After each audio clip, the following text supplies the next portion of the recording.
ดีเดียวโอ้มาตัวใหญ่ก็มาบุกทันยิงอยู่ไก่พวกนี่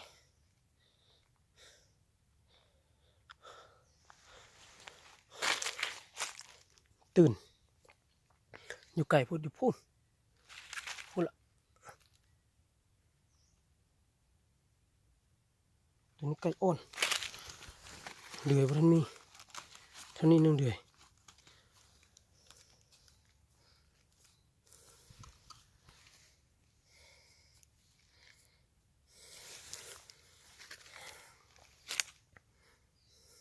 หมานมันนี่ก็เลย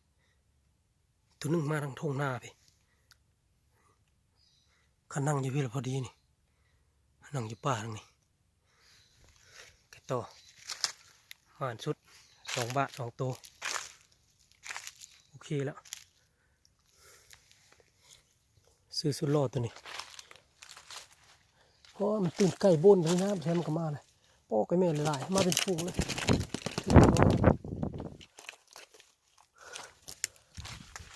2 แต้มย้อนเสียงไป2 เทื่อเลย2 แต้มตัวนี้โอ้ยบ่เห็นมืดเลยตะวินนี่สายต่อคอนต่อขึ้นก็ได้แล้วสิต่อขึ้นให้เบิ่งมันซาต่อขึ้นเพื่อปักขึ้นแล้วต่อคอนไวดีโอ้ไก่ตัวนี้อีก4-5 มือจะมานำเอาอีกมีตัวน้อยมัน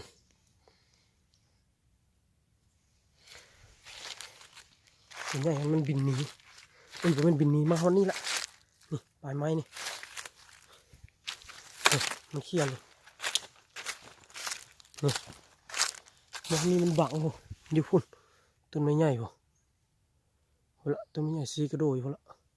บังป่าไผ่บ่เห็นตัวน้อยมาทางนั้นโอ้ได้เลยมาตามทุ่งนาเฮือนนี่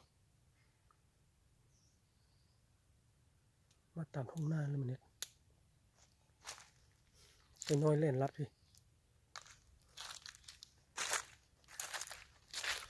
2 แต้มก็เลยได้เห็นใกล้เนาะว่าสิถ่ายจะไอ้เบิ่งแต่ละมือละถ่ายบ่ทันมันมาไวตัวนั้นให้พ่อพันแล้วตัวนั้นได้14 ตัวพึกตัวนี้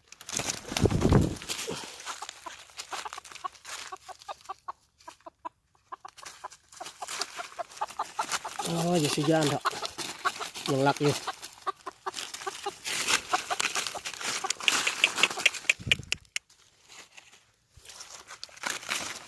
สายพันธุ์ที่แน่นอนลูกมันยังยากมันบินพ่อมันบินมาตลอดเลยพ่อมันยิงอยู่กับไม้มดทุกตัว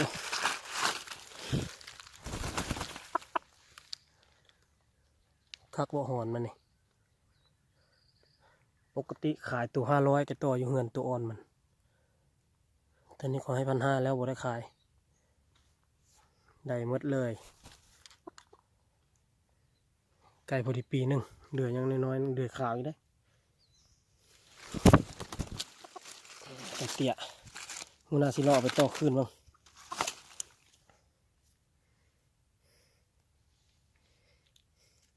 ต่อขึ้นออกไก่ป่ามันเลี้ยงไก่นี่ก็เลี้ยงมันตายมีใครรู้ว่าวิธีเลี้ยงไก่ป่าให้รอดนี่คอมเมนต์ให้เลยนะอยากเลี้ยงแห้งได้กับมันจะตาย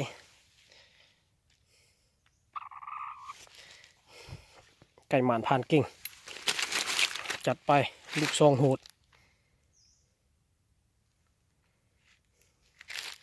แม่ไม่สักทองนี่ไม่ขยุงก็มีโอเคต่อมือละคอนมือละตูโอ้ลาบแล้วตัวนี้ก็ได้ลาบ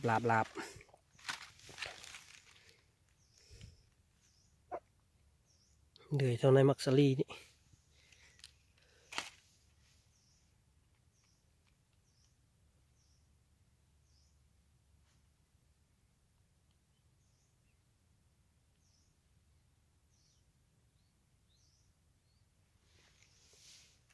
ดอ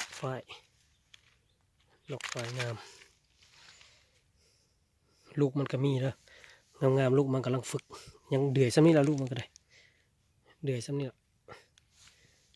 ลูกไก่ตัวนี้ได้ตัวเดียวที่ลูกไก่มานกระหลังกระเปียกอีกเลยนี่จะเลื่อมหลัง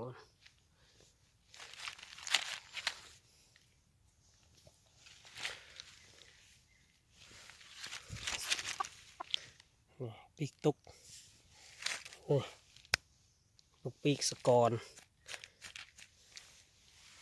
ไอ้น้องทุกทายอยากได้เด้ว่าสิส่งให้หักบุ้งส่งตัว500 บาทบ่ได้เอาแพงหรอกไอ้น้อยหักบุ้งส่งไก่ไปอะไรบ่คืออยู่ไทยมีรถทับส่งอยู่ลาวบ่มีแต่ฝากรถเมล์เลยอย่ามันตายเสียของหมดเงิน500ยังบ่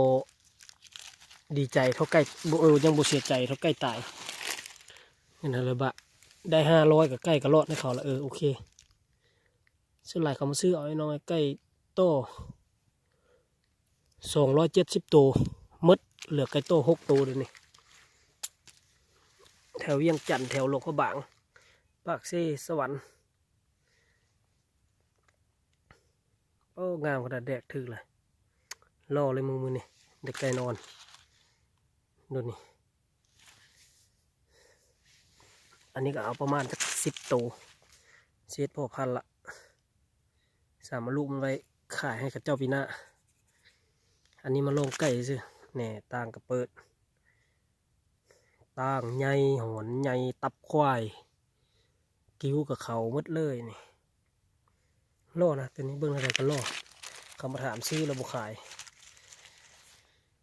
โอเค